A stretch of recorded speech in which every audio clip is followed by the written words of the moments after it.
friends, happy holidays. I am loading up the car right now. We're headed out to a holiday dinner and I've got some sides to share.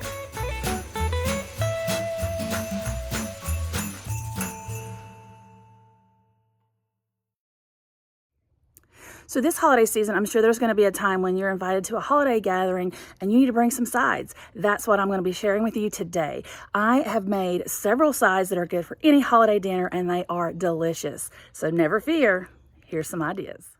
The first side dish that I'm going to be making is a broccoli and rice casserole. So I have 2 of these steamable bags of broccoli, some sharp cheddar cheese, some sour cream, family-size cans of cream of chicken and cream of mushroom, and I'm going to be cooking up some rice. I think I'm going to be doing 2 cups. I'm going to be making a pretty big casserole here. So I'm going to get this rice cooked, and then I'll show you how to make it. So I'm just going to be cooking up my rice according to the package directions. I'm going to be doing 2 cups of rice. I am going to be adding in the water, which is double. So 4 cups of water. And I'm going to season this rice pretty good. I'm going to add salt and pepper, and then I'm going to add a lot of garlic powder. I just feel like this is a good way to season the rice, and it's going to be so yummy in this casserole. So I'm going to put a lid on my rice, get that going on the stove. I'm going to get these bags of broccoli steaming in the microwave. You could use fresh, you could use whatever kind of broccoli that you want. I took a shortcut.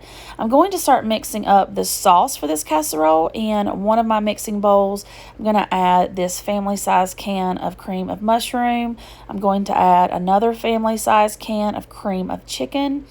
And then I'm going to be adding in a cup of sour cream. That's going to give it a little bit of a tank flavor, I think. I guess that's how you can say it.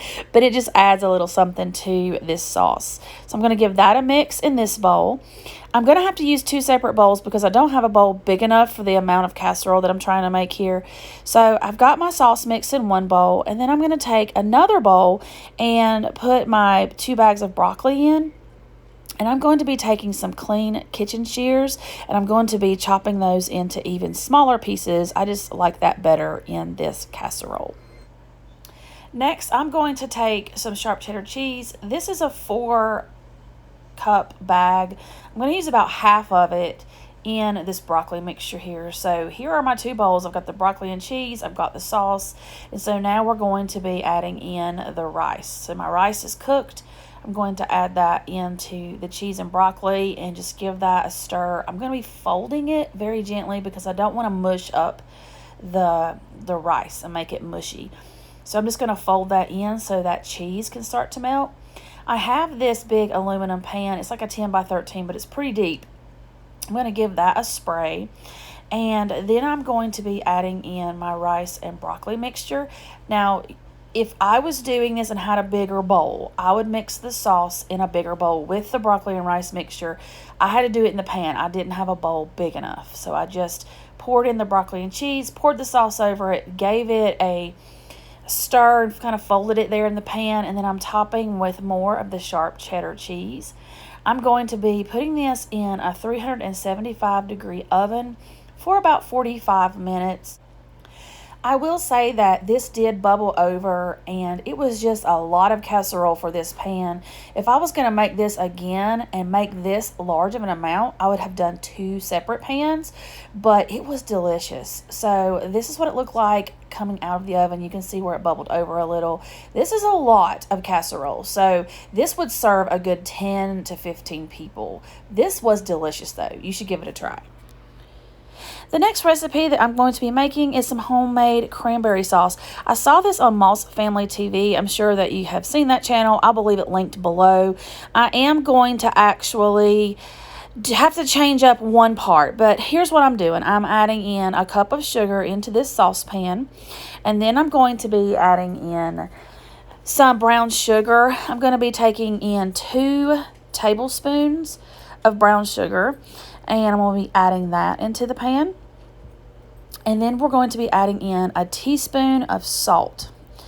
You're also going to be needing to put in a cup of juice. Now, in Fallon's recipe, she called for orange juice. I forgot the orange juice. So I have some lemons on hand. So I'm just going to go ahead and juice some lemons and add that to my pot here with the sugars and the salt. And it actually turned out pretty good. So now I'm going to add in my washed and drained bag of cranberries. I bought 2 bags, but I decided just to use the 1 bag. So we're going to bring these cranberries up to a boil, and then we're going to lower it and let it simmer for 5 to 10 minutes. After this starts boiling, you're going to see some of your cranberries start to pop, and that is the beauty of it. And you can see how this sauce is just forming as it's simmering here on the stove. Then I'm going to let it cool. It is going to thicken as it cools. So I have this little 9x9 container. I'm going to pour this cranberry sauce into. I'm going to let it cool, and then I'm going to store it in the fridge until time to leave for my holiday gathering. So we're going to be making some deviled eggs. We're going to start by hard boiling our eggs in the Instant Pot. I think I'm going to do these in 2 batches because I'm not sure. I have this one single layer, but I'm afraid if I stack more on top, that might not be good. I've never had to do that. I've never made this many. Let me know down in the comments below if you would do this in 2 batches or go ahead and stack some more eggs on top. I'd love to know. You do have to put a little bit of water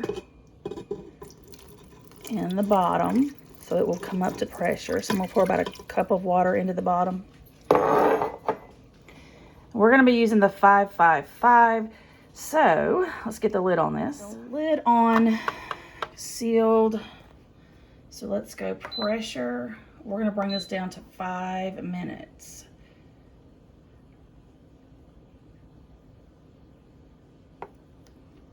And let's let it do its thing.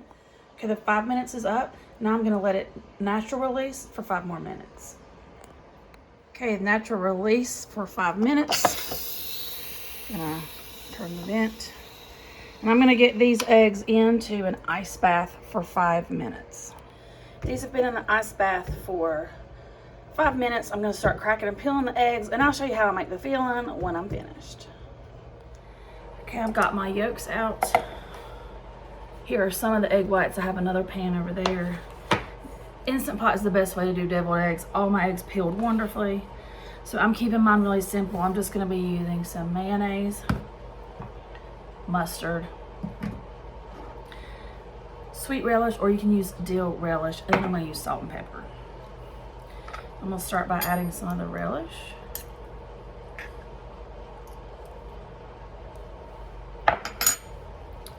Then I'm going to be adding in some mayo. I don't measure. I just go with how it looks.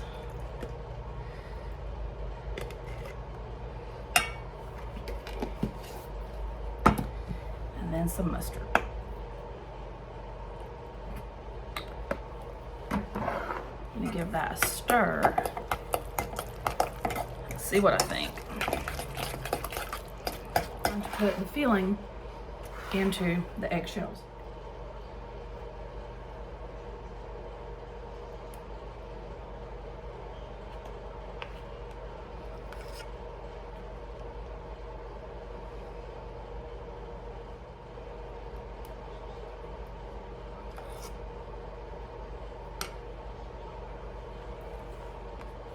I'm just going to keep filling my eggshells, and then we'll come right back. For all my deviled eggs, I got 34 here. I'm going to take a little bit of paprika, sprinkle over the top just to make it pretty.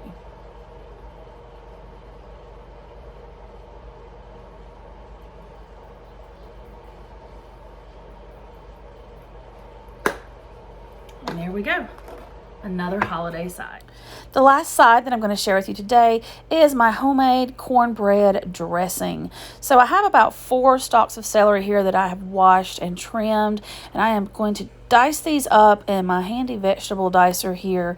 I'm also going to be dicing up 1 onion. I always get a sweet onion, but whatever onion you want to use will work. That's the beauty of dressing, is you can add whatever you want. This one's pretty simple though. So I had baked a cake of cornbread earlier in the day. I'm going to start by breaking up half of this cake of cornbread. Now I'm making a large 9x13, or I think it's 10x13 pan of dressing. If you wanted to make a smaller pan, just cut this in half. But I am eyeballing a lot of this because just kind of need to see the consistency. So I'm going to start by adding in about half of the veggies that I chopped. Of course, you saw me, I added and crumbled half of that cornbread. And so I'm going to be adding that in.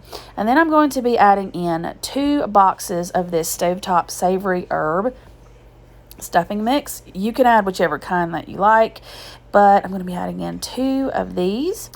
Next, I'm going to be adding in 3 eggs that I have beaten. I'm going to be adding in 1 stick of melted butter. And then I'm going to give this a quick stir, and I will be adding in some chicken stock. Now, with the chicken stock, I'm going to be adding in 32 ounces of chicken stock. This is why I didn't put the whole cornbread in first. I wanted to kind of see the consistency and how much liquid was in the mixture at this point. And as you can see, it's pretty liquidy here. So at this point, I know that I can go ahead and add in the rest of my cornbread. So I go ahead and crumble in the rest of that cornbread, give it a good stir, and I think we are ready to put this dressing into the casserole dish. I'm so excited because I'm going to be taking this to my parents' house, and if you watched last year, you know that my dad got me this casserole dish last year for Christmas. I love it. It's so special, and so I'm so excited to make this dressing and take it to their house in this casserole dish. So I'm going to be spraying the casserole dish, and I'm going to just pour this dressing into the casserole. I did not add salt or pepper to this. One reason is because chicken stock has salt in it, and my butter had salt in it, and I'm sure the stuffing mix had salt in it, and I know the cornbread did, so I didn't feel like it needed that. And the stuffing mix that I got was savory herbs, so it has lots of spices in it, so I felt like there was enough seasoning. You can add whatever you want into a dressing. This is how I like it. It's simple, it's easy. I'm gonna put this in the oven. And here is this amazing cornbread dressing out of the oven. It smells amazing and is a wonderful dish to take to any holiday gathering. So we're back from our holiday gathering, and it was delicious. I hope that you got some inspiration for some holiday sides that you might can use this year. And I hope you liked this video. If you did, give me a thumbs up. Subscribe if you've not already. And until next time, bye.